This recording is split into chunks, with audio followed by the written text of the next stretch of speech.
Hi, it's getting warmer and maybe with a nice beverage in our hands. It's too long.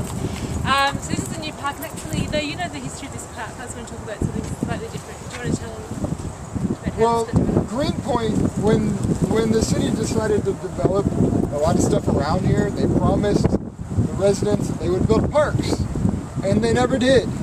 And there's community groups that have been just on the city planning agencies to build these parks, and finally one got built. And this is even one that they've been pushing for. There's other parks in other places that still need to be built and have been promised to this community that are supposedly in the pipeline. But active pushing for things that communities have been promised is actually also a tactic towards urbanism.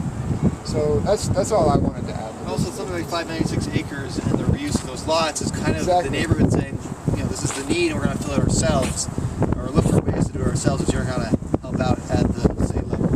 So Right. It's a response to that. So kind of the reason for coming here, and it's like the last point as well, is one thing which we haven't come across a lot of, and what we've been pointing out this whole way, is there are a lot of gathering spaces, spaces that people should congregate in, almost despite the system that these 596 acres ways to see them around. So I won't talk about it in too much detail because it's pretty cold right now, but there are all sorts of different kinds of ways you can have pop-up public spaces if you don't have the time or can't sort of engineer for this to happen overnight.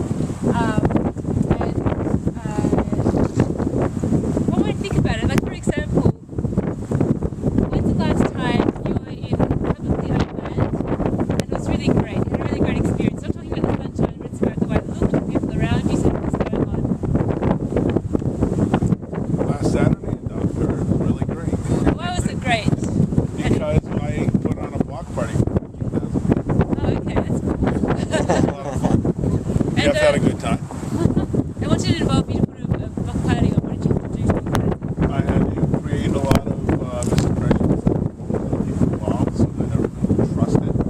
And then I needed to get people to come up with really small donations, like $250 to $500, and get the village to agree to close Main Street, put up 4 bandstands, got 145 vendors, and 8 bands playing. And What about lights, permits and things?